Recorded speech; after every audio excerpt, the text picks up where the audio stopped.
Today's episode is all about Jalen Suggs, his shooting revival, his future as a point guard, and what it means, and what it all means for the trade deadline, because so much has changed this year. Let's dig into the heart and soul of the Orlando Magic. It's Jalen Suggs on today's Locked On Magic. You are Locked On Magic, your daily Orlando Magic podcast, part of the Locked On Podcast Network, your team every day.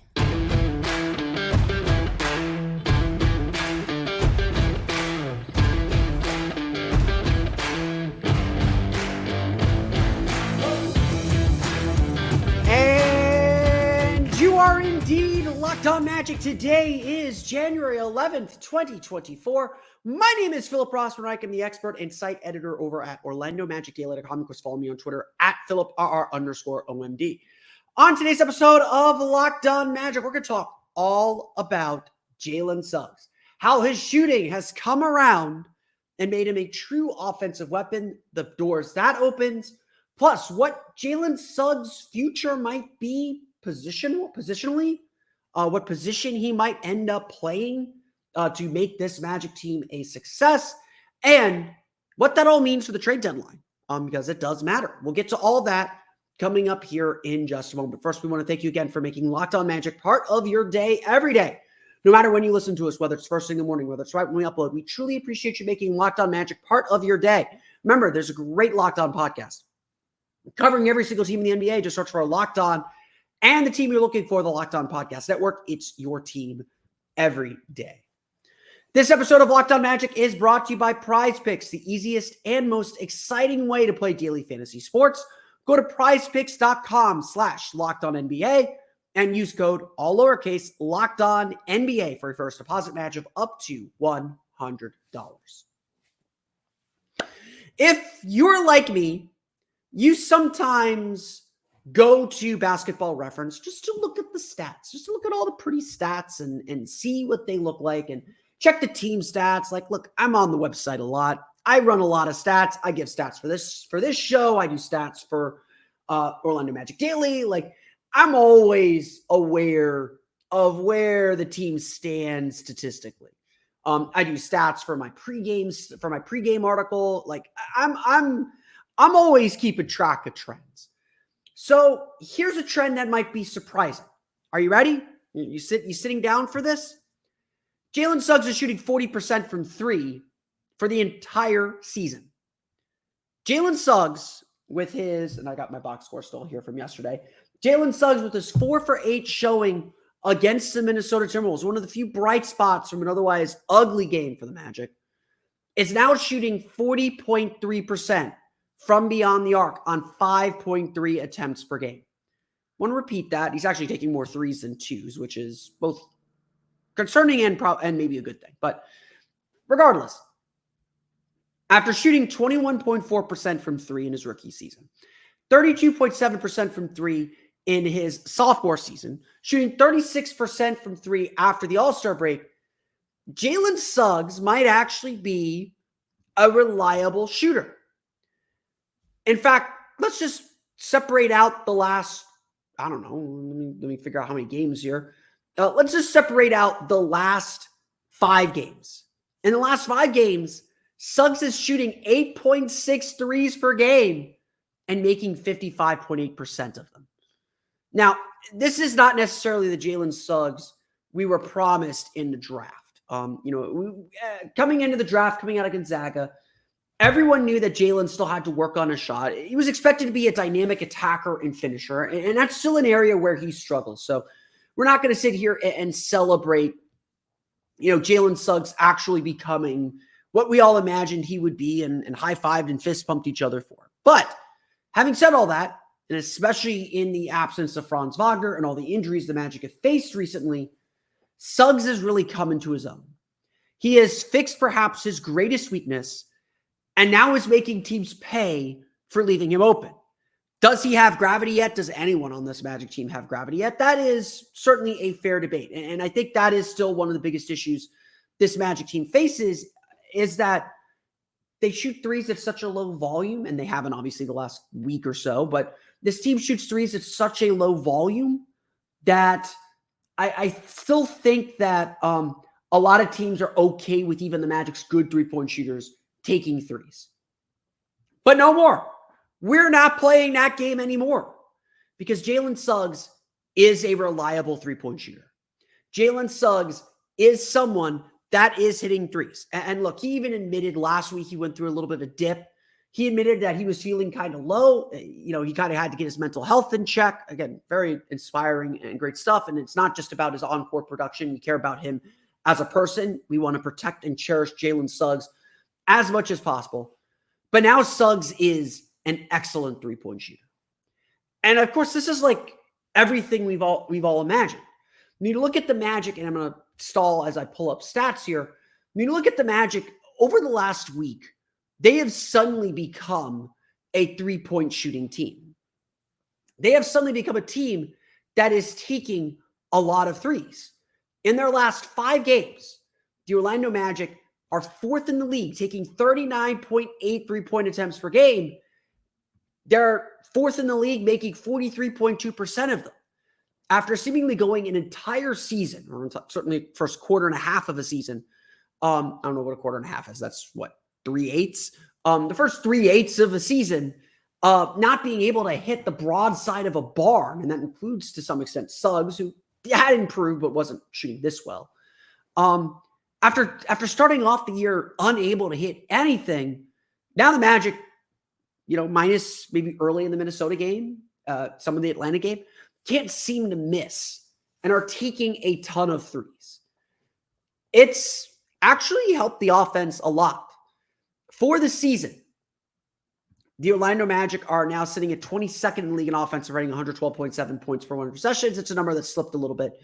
But in their last 5 games, 112.7 was their number. In their last 5 games, they're actually taking a drop back at 111.3. This is why you do your research, kids. The three-point shooting hasn't necessarily boosted the Magic's offense. Again, the Magic are down so many players right now. Their depth is really gutted. They're fighting it.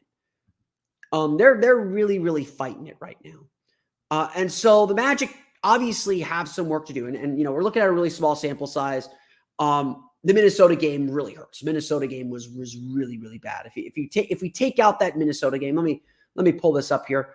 From the Sacramento game until the Atlanta game, through the Atlanta game, the Magic were posting an offensive rating, and this is of 115.1 in 3 games. Not bad. 115.1, certainly better than their average, not killing it in the league by any stretch of the imagination for such a small sample, but three-point shooting is still the big bugaboo. And again, I did this episode a couple weeks ago. Three-point shooting isn't the end-all, be-all for the Magic. Their problem right now is they don't score in the paint enough, and I think that's an area where Suggs especially can grow and continue to develop, because he does have that ability to get downhill and attack and finish at the rim. But no one's complaining that Suggs is hitting threes at the rate that he's hitting. And it's going to open up so many things for his game and eventually for the Magic. I know the results aren't there yet, but it's going to open things up for this team, especially as they get healthier. And look, we don't know if the Magic are any closer to getting healthier, or if we're going to have to go back to a skeleton crew when the Magic travel down to Miami on Friday. We're going to find that out at Thursday practice. We'll have more of that on Locked On Magic tomorrow. But right now, Suggs is doing his part to help keep this team afloat. Look, Paolo Banchero, he has to be a star. With all the injuries the Magic are facing, the Magic need Banchero to be a superstar. That's the plain truth of it. They need someone else to step up to. They need someone else to help as well. And that's what Suggs has been doing. That's what Suggs has been providing this team. And it's been great. But here's the thing.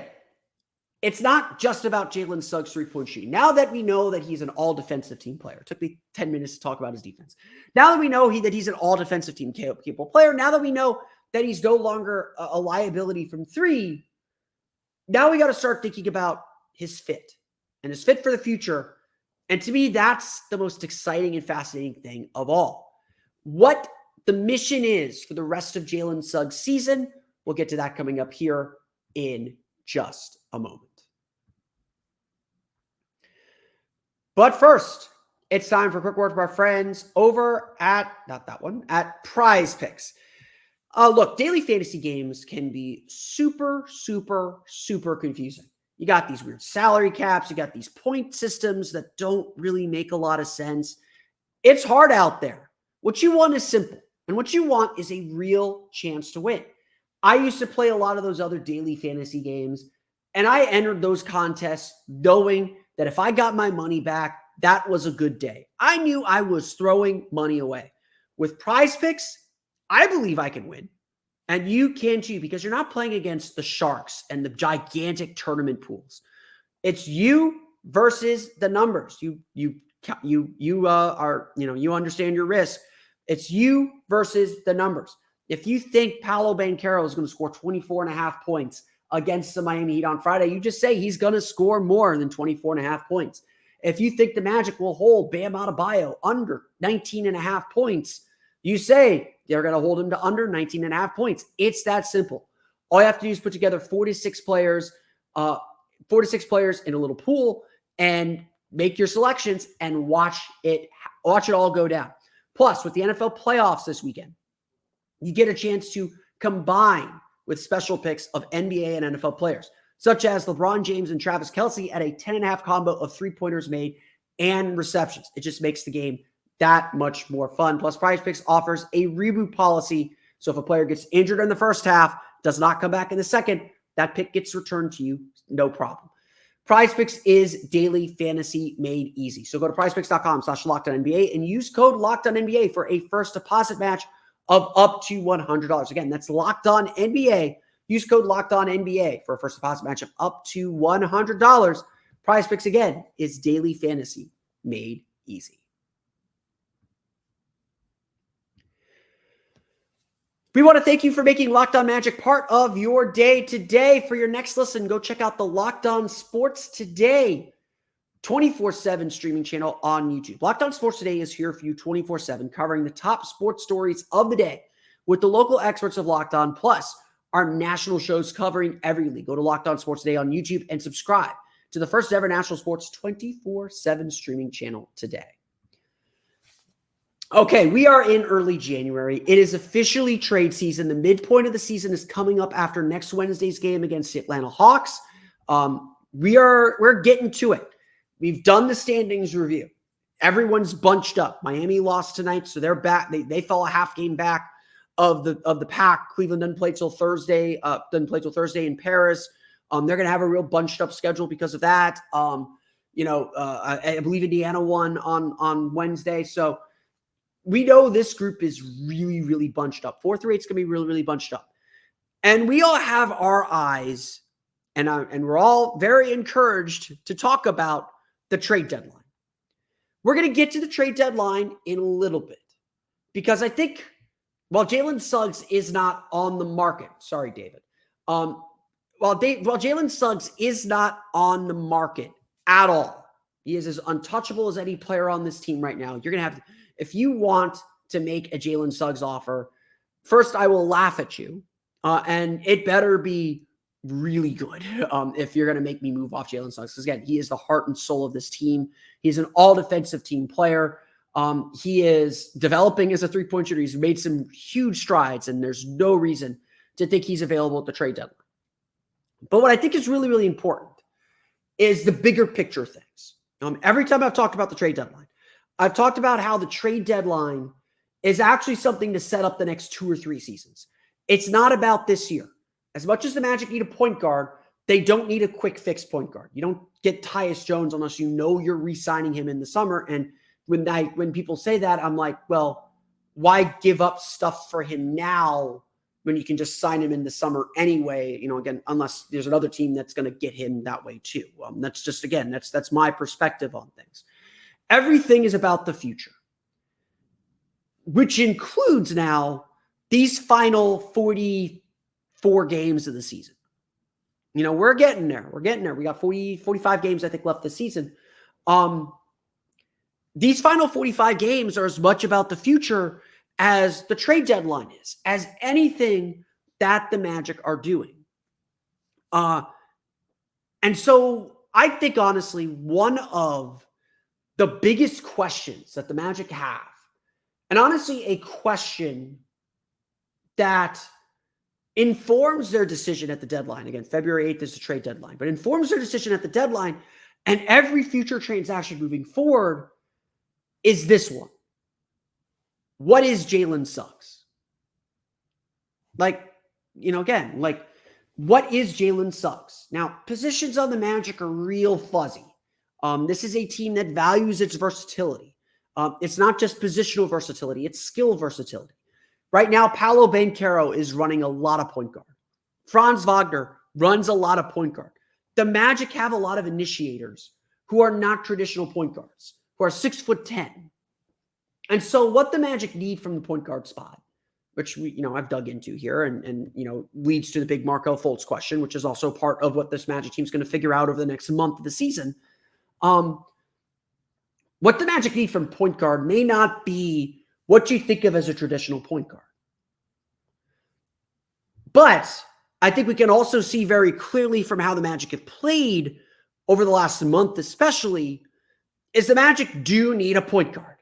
They need an organizer. They need someone to get them in the right spots, to keep them calm, to give them poise. And we're going to see, especially in the playoffs, how much settling the team down is going to be vital to their success. We can see this already. We can see this playing out already, how vital this is going to be.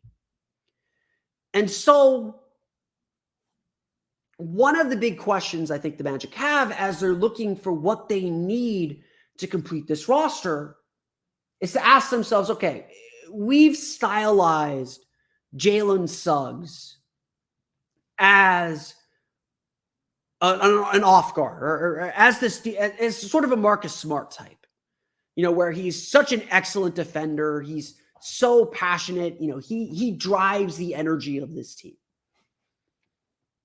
And this is a struggle the Boston Celtics went through, but the Celtics eventually decided we don't need a traditional point guard. We can run Marcus Smart. He can bring the ball up. He can guard other point guards. And he just has to initiate the offense enough to get the ball into our sets, into Tatum and to Brown. Now, they saw in the playoffs how that became a struggle because Marcus Smart couldn't create for himself. He couldn't space the floor out consistently enough that they got into this kind of your turn, my turn thing, and they lost a lot of their offensive flow.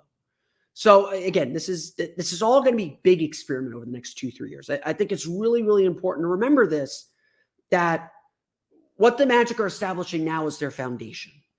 And our journey to a championship, or our journey to wherever this team is going, maybe it's a championship, maybe it's just a really nice long playoff run, it's going to be a multi-year thing. This year is not, yes, getting out of the first round would be great. Making the playoffs without having to go through the play-in tournament would be great. But that's not necessarily what this year is about. Again, it's about showing this progress, getting this experience of winning and growing from it. And it's about figuring out what this team actually needs. And so when you look at Jalen Suggs, Suggs isn't a point guard. They don't treat him like a point guard. He averaged 4.4 assists per game his rookie year. His assists have gone down every season since. He's averaging only 2.5 assists per game. And again, maybe the Magic don't need him to be an assist-heavy guard. But there is a thing here where the Magic do kind of need to see him initiate some offense. The Magic do kind of need to see if he's someone who can drive the team forward, can get them into their sets, can organize them, can be that kind of a leader. When you look at the Basketball Reference kind of play-by-play data, they estimate he's playing only 14% of his minutes at point guard. He's playing a lot alongside Cole Anthony, now Markelle Fultz, now, Anthony Black. He's not playing, he is not on the ball necessarily. But I will note this, watch games now, he's starting to bring the ball up a whole lot more. And so right now, we see Jalen Suggs becoming a really reliable shooter. And that's going to open the door up to let Markelle Fultz start next to him again. We were all super concerned because you can't have two non-shooting guards on the floor. Well, guess what? Jalen Suggs is a shooter now. maybe we could stipulate that. Maybe it's too early to say that. Maybe he's having a spike season and he'll fall back down. Gary Harris is, God knows Gary Harris is doing that uncharacteristically, but we can consider Jalen Suggs a shooter for now. And so I'm eager to see him in the starting lineup with Markelle Fultz when that happens. I think, I'm curious how much that unlocks Fultz. And Fultz obviously has to get himself right still and all that. But a big portion of this season now is figuring out what kind of guard Suggs is. Because if the Magic are ready, have Paolo, Franz as their two foundations and are ready to say Jalen Suggs is one of our foundational pieces too, now you got to start figuring out, okay, what works with him and what doesn't. And I think that's honestly the big question for the rest of the season and the big question for what the Magic look for at the trade deadline. We're going to talk about some of those players and why this is the question coming up here in just a moment. But first, it's time for a quick word from our friends over at Jase Medical. Let me pull up my copy here because I don't have access to it. There we go. I know we come to sports to escape from some of the crazy realities of real life. And we kind of hate having to interject this way, but we have to talk a little bit about preparing for real life. According to the FDA, pharmacies are running out of antibiotics like amoxicillin right in the middle of the worst flu season in over a decade. And that can be scary. Not having access to the medicine you need when you need it is a pretty terrible feeling. The Jase case is a pack of 5 different antibiotics to treat a long list of bacterial illnesses, including UTIs, respiratory infections, sinusitis, skin infections, and plenty more. This kind of stuff can happen to us anytime, anywhere. And so it's important to be prepared. Visit jasemedical.com and complete your physician encounter. It will be reviewed by a board-certified physician, and your medications will be dispensed by a licensed pharmacy at a fraction of the regular cost. It's never been more important to be prepared than today. Go to jasemedical.com and use offer code LOCKEDON to get $20 off your order.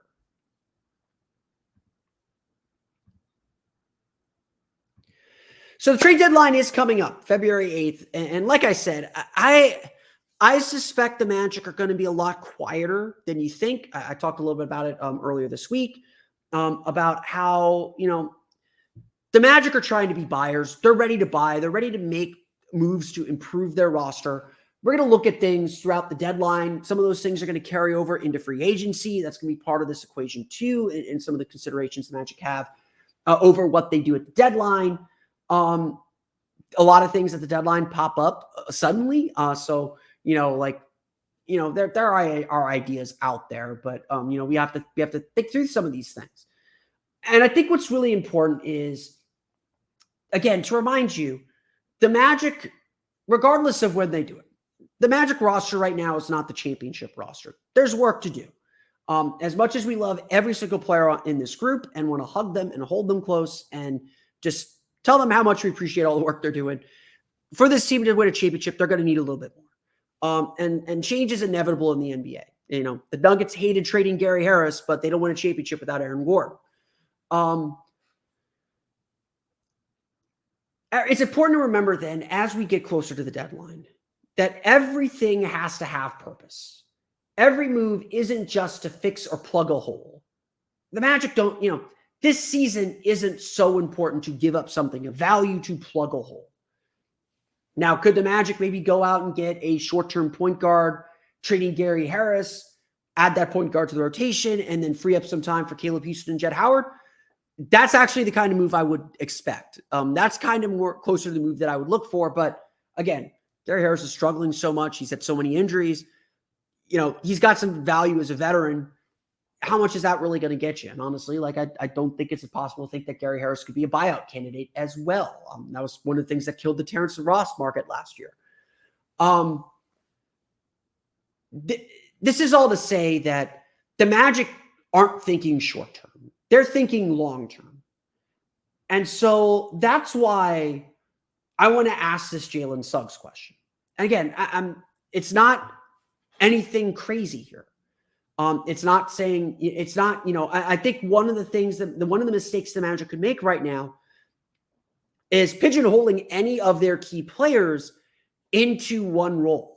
It's why I didn't like the idea of a Donovan Mitchell last year. It's why I don't like the idea of doing a crazy big move unless it allows for Paolo and Franz to still do the things they're doing now, to make some mistakes, to learn and improve. Their game should be limitless right now. And I feel the same way with Jalen Suggs. Right now, a lot of these Magic players, or the players we care about, let's be real, are players that we feel are going to be pillars for this franchise when they win championships. We should not be investing in players that limit what they do. Like, I toyed around with the idea of maybe you bring in Chris Paul. He's got 2 years left on his deal. Good veteran, is going to help this team get a little bit more serious. Yeah, he's got some injury issues, but the Magic, can put the ball in Paolo and Franz's hands. As long as he shoots the ball decently and defends half decently, he'll be fine. But by the same token, Chris Paul is going to have the ball in his hands a lot more. He is going to kind of dominate everything. Is he going to add to this culture, or is he going to overtake this culture? And maybe that matters, maybe that doesn't. But there are a lot of reasons why even a move like that doesn't work. The Magic want to stick to their principles. And so I think as we get closer to the deadline, as we look at some of the options, whether you like the Tyus Jones, whether you like Malcolm Brogdon, whether you think the Magic should go big and go get a DeJounte Murray, which I don't think is impossible, whether you think the Magic should chase after a center, do a Daniel Gafford, Corey Kispert deal for someone, or, again, Tyus Jones, Daniel Gafford. I know Tyus Jones and Daniel Gafford, or Tyus Jones and Corey Kispert is really popular among Magic fans. We might need to ring up Locked On Wizards and chat a little bit, since Magic fans just love that potential and love that idea. But the Magic have to ask themselves, okay, how do those players fit into the big picture? And again, what we've seen Jalen Suggs prove this year has completely changed how we look at this team. It has completely changed what's possible for this team and what they can do and how they can improve. Jalen Suggs being able to shoot means they don't necessarily need a shooter at point guard. We should try Markelle and Jalen right now. We should look at what that looks like and begin to understand what that looks like. Right now we're seeing the Magic be, partially out of necessity, run Jalen more as a point guard, as a lead guard, as an initiator. And that's going to give them a chance to say, we got Paolo who can handle the ball. We got Franz who can handle the ball. Maybe we can run Jalen as the point guard and invest more in an off guard and a shooting guard. I know a lot of Magic fans love the idea of Buddy Hield, who was also a free agent this summer. Buddy Hield can't run point. If Buddy Hield is the guy that they ultimately target, they need a point guard. That has to be Jalen Suggs. And you see how, again, that skill versatility opens the doors to different ideas and different possibilities, rather than saying, we need this one thing and only this thing. Ultimately, what the Magic want are guys who can do everything, or as many things as they can. And that's a guiding philosophy. And so honestly, I think the decision of what trade to make hinges on whether the Magic are open to trading Wendell Carter. And we went over it earlier this week that there is some reporting out there suggesting that there is some reporting from rival executives who believe Wendell Carter could become available in this trade window. Yada, yada, yada. What the Magic ultimately do at the trade deadline, what the Magic ultimately decide, the direction the Magic ultimately go, that hinges on Jalen Suggs' development. And so seeing him shoot this well is really encouraging. What he does, how he grows, how the Magic use him, and what experiments they run with him for the next month, and really for the rest of the season, that's going to be the thing that guides this Magic team. That's going to be the thing that determines what the Magic are ultimately looking for.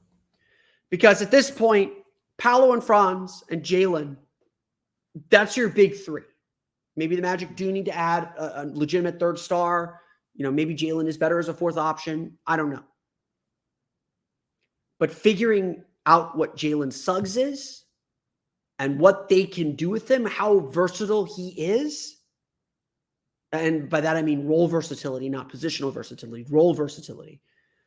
Figuring out what role he can play, that's going to guide the next big move for the Orlando Magic.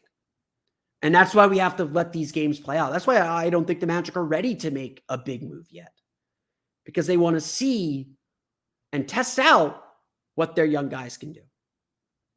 It starts with Jalen Suggs, and we're going to learn a lot about him here in the next 45 games. I want to thank you all for listening to today's episode of Locked On Magic. Of course, find me on Twitter at @PhilipRR_OMD. Subscribe to the podcast on Apple Podcasts, Stitcher, TuneIn, Himalaya, Google Play, Spotify, Odyssey, and all of them we sell podcasts to your podcast-enabled listening device. For the latest on the Orlando Magic, be sure to check out OrlandoMagicDaily.com. You can follow us there on Twitter at @OMagicDaily, and be sure to check out our podcast as well on YouTube at youtube.com/@LockedOnMagic if you are not already. Also, be sure to check out my Patreon page, the Orlando Magic Hub. I have a new video up there now breaking down Anthony Black's defense, what makes him so successful there. You can check that out at patreon.com/Orlando Magic Hub. Appreciate your support there. On tomorrow's episode of Locked On Magic, we will chat about the Magic's health status and more from Orlando Magic practice on Thursday. We'll have that to look forward to as the Magic get ready to go on another 4-game road trip. We're all very, very excited about that. I know I am because I'm going on it, but we'll talk more about the Magic and what's going on at practice. Hopefully get some health updates on tomorrow's episode. Plus, we'll get an all-star return update tomorrow on Thursday as well. We'll see if Paolo Banchero's made up any ground on Kyle Kuzma and eventually passed him for 9th. At this point, that's my goal for Paolo. The coaches will do the right thing and get him in. So I'm not super worried about it. We'll get to that on tomorrow's episode of Locked On Magic. Before we sign off, a hearty congratulations to the UCF Knights defeating number 3 Kansas. I was down at the game covering it for the Associated Press. Absolutely fantastic game. Congrats to Coach Johnny Dawkins, Jalen Sellers, Ibrahima Diallo, Darius Johnson, the whole team. Such a fantastic effort, such a fantastic game. A lot to be proud of. Keep building, keep working. I know all the Knights fans are super pumped about it. Charge on, go Knights. Really, really awesome game. It was such a pleasure and honor to be there to witness that history of the UCF's first Big 12 home win. Just an incredible night. College basketball can be very fun when you're not yelling at the officials because they're very bad. But that's going to do it for me today. I want to thank you all again for listening to today's episode of Locked On Magic for Orlando Magic Daily and Locked On Magic. This has been Philip Rossman-Reich. We'll see you all again next time for another episode of Locked On Magic.